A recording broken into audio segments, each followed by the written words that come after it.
বিসমিল্লাহর আমল করো, কোরআন তেলাওয়াত করো। 2 নম্বরে আমার আল্লাহ নামের জিকির করো। কার জিকির? না কোনো পীরের? হ্যাঁ, কয় হুজুর কার জিকির করব? দেওয়ানবাগি আদ্রসি জিকির কার? আরো জোরে বলেন। হুজুর জিকিরের মধ্যেও তো এখন ভেজাল আর ভেজাল। হ্যাঁ, ইল্লাল্লাহ নিয়ে কত কিলাকিলি আছে না নাই? এই ইল্লাল্লাহ নিয়ে তো কিলাকিলির কি দরকার? চরমনেওয়ালারা ইল্লাল্লাহ করে, উজানিওয়ালারা ইল্লাল্লাহর জিকির করে, দেওবন্দিওয়ালারা ইল্লাল্লাহর জিকির করে। ফতুয়াবাজি করিস না। বান্দার শুধু ইল্লাল্লাহর স্পটটা দেখলি, দোষটা দেখলি, আর 1000 যে গুণ আছে ওদিকে কেন তাকাইলি না? বান্দা ইল্লাল্লাহর জিকির তো শুরুতে করে না, আগে তো বান্দা 200 বার 500 বার জিকির করে। লা ইলাহা ইল্লাল্লাহ, লা ইলাহা ইল্লাল্লাহ, লা ইলাহা ইল্লাল্লাহ, লা ইলাহা ইল্লাল্লাহ, লা ইলাহা ইল্লাল্লাহ, লা ইলাহা ইল্লাল্লাহ, লা ইলাহা ইল্লাল্লাহ, লা ইলাহা ইল্লাল্লাহ। কার জিকির? কার জিকির? ফাযকুরুনি আযকুরুকুম ওয়াশকুরুলি ওয়ালা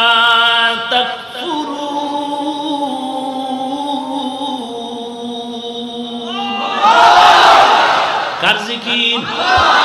লা ইলাহা ইল্লাল্লাহর তরবারি মারার পর বান্দা অন্তরে তরবারি দিয়ে আঘাত করেছে। আমার কোনো নাই, কেউ নাই, আমার মা নাই, বাবা নাই, টাকা নাই, বাড়ি নাই, ঘর নাই, ব্যবসা নাই, বাণিজ্য নাই, এমনকি আমিও নাই।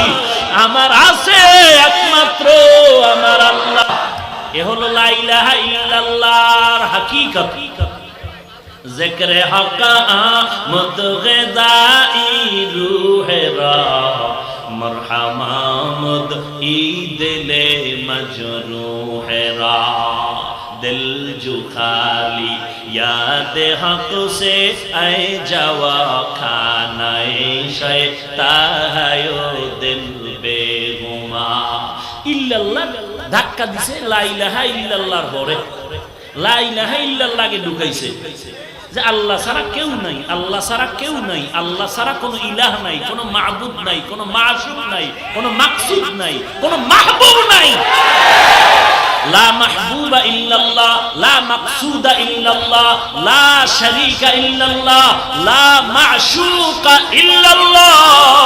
আল্লাহ ছাড়া আমার কেউ নাই, কেউ নাই, কেউ নাই, কেউ নাই। আমি দেখতেছি আমার টাকা, আমার বাড়ি, আমার ঘর, আমার সব আমার। এই ক্যামেরা ঘুরা।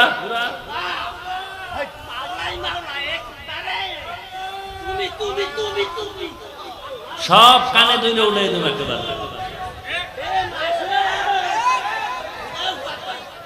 সব ক্যামেরা অন্যদিকে ঘুরা।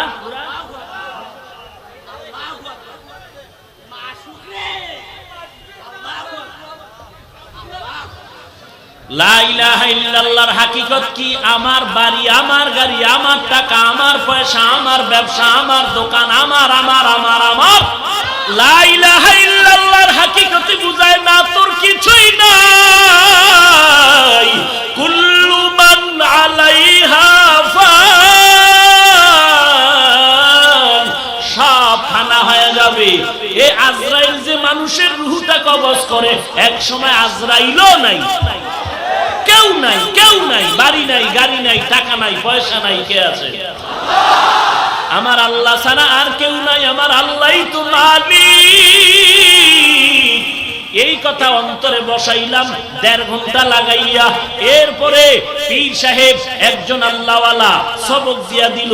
এরপরে যখন তোর অন্তরে ঢুকলো আল্লাহ ছাড়া কোনো মাবুদ নাই, আল্লাহ ছাড়া আল্লাহ ব্যতীত কোনো ইলাহ নাই, আল্লাহ ব্যতীত কোনো আর কেউ নাই, আল্লাহ ব্যতীত মাশুক নাই, আল্লাহ ব্যতীত মাহবুব নাই, আল্লাহ ব্যতীত আমার আপন কেউ নাই, আল্লাহ ব্যতীত আমার রিজিক দাতা নাই, আল্লাহ ব্যতীত আমার হায়াতের মালিক নাই, আল্লাহ ব্যতীত আমার রিজিকের মালিক কেউ নাই।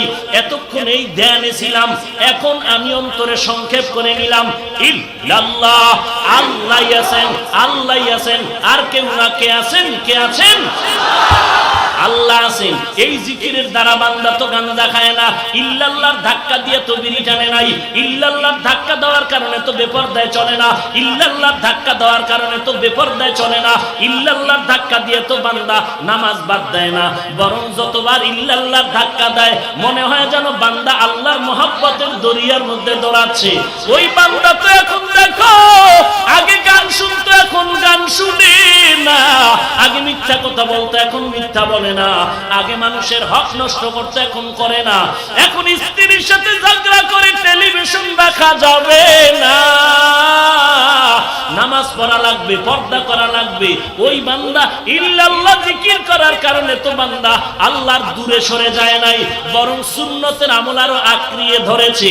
অতএব বান্দা তুমি ইল্লাল্লাহ বলিয়া বান্দার আমল থেকে দূরে সরাইয়া দিও না, বরং আজকে তুমি দোয়া করো আল্লাহর বান্দা ইল্লাল্লাহর জিকিরের দ্বারা যে আল্লাহর নিকটতম হয়ে গেল।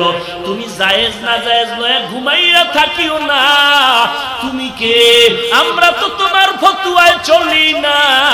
এই জমিনের মধ্যে যাদের এই মোহাব্বতের নজরে আজকে দাড়ি কামানেওয়ালা দাড়িওয়ালা হয়ে গেল, বেপরদাওয়ালা পর্দাওয়ালা হয়ে গেল, ওই বুজানি, ওই চরমনাই, ওই তাবলীগ, ওই দেওবন্দি, ওই কওমি, এদের রুহানি সন্তান এই জমিনের মধ্যে, এই রুহানি সন্তানদের মুরব্বী রশিদ আহমদ গাঙ্গুহি, এই রুহানি জগতের মুরব্বী হাজী ইমদাদুল্লাহ মুহাজির মক্কি, এই রুহানি জগতের মুরব্বী কাসেম নানতবী, এই রুহানি জগতের মুরব্বী শাহ ওলিউল্লাহ মুহাদ্দিস দেহলভী, এর নবীর উম্মতের দল। আল্লাহর মোহাব্বত অন্তরে ঢুকাও, বিরোধিতা করিয়া নিজেও ধ্বংস হয়ে গেলি রে ভাই। ওরে আল্লাহর বান্দা, নিজের তো পোশাকটাও ঠিক নাই, বা জামাত নামাজ নাই, শুধু গালি দিয়েই গেলি, গালি দিয়েই গেলি। আমরা বিরোধিতা করব না, গালি যত পারো দিতে থাক, আর আমরা আল্লাহর রাস্তায় আগাইতেই থাকি। খালি ইল্লাল্লাহটারই বাজাইলি, ইল্লাল্লাহর কারণে মদ খায়, ইল্লাল্লাহর জিকিরের কারণে বিড়ি টানে। তুই তো ইল্লাল্লাহর বিরোধিতা কইরাও বিড়ি টানো, ইল্লাল্লাহর বিরোধিতা কইরাও সুন্নাত মানো না। তো তোর ইল্লাল্লাহর বিরোধিতা করলেও কি না করলেও কি? তুই ইল্লাল্লাহর বিরোধিতা করলেও কি না করলেও কি? তোর ছেলের খবর জানি, তোর মেয়ের খবর জানি, তোর 14 গোষ্ঠীর খবর জানি। তো ইল্লাল্লাহর বিরোধিতা করলেও কি না করলেও কি?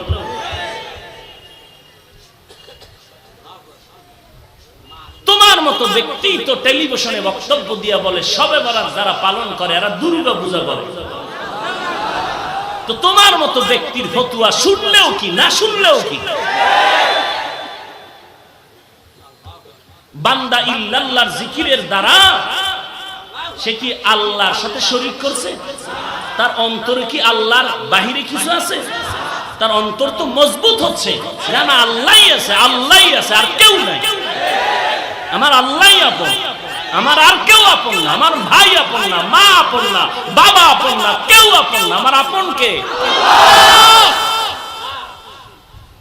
সমস্যা কি? সমস্যা কি?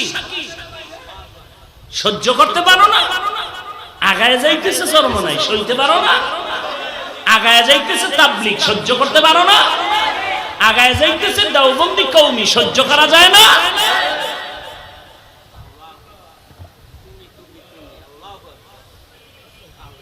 বাংলাদেশে কত পীর আছে, একটা পীরের নাম কোন বাঘের বাচ্চা থাকলে দাঁড়ায় বল। যেই পীর বলেছে মুরিদকে, এই মুরিদ নামাজ না পড়লে আমার কাছে আসবি না, রোজা না রাখলে আসবি না। একজন ব্যক্তি আমি পেয়েছি যিনি বলেছে নামাজ নাই, রোজা নাই, ঘরে টেলিভিশন পর্দা নাই, সে আমার মুরিদ না, মুরিদ না, মুরিদ না, আমি তাকে মুরিদ বলে স্বীকার করি না। ওই বান্দা চরমনার সৈয়দ ফজলুল করিম রহমাতুল্লাহ। সহ্য করতে পারো না, সহ্য করতে পারো না, সহ্য হয় না। হাজার হাজার শ্রমিক, ড্রাইভার, রাস্তার ফকির, ডাক্তার, প্রফেসর, ইঞ্জিনিয়ার, যুবক, কলেজ ভার্সিটির ছাত্র আজ দাড়িওয়ালা নামাজ। সহ্য হয় না। তুই মুসলমান, সহযোগিতা না করবি। আর মারাত্মক যদি আকীদার কোনো সমস্যা হয়, কোরআন হাদিস নিয়ে আলেম নিয়ে বসবি, সমাধান করবি। মাইকে চিল্লাও কেন? মানুষের মধ্যে বিভ্রান্ত ছড়াচ্ছ কেন?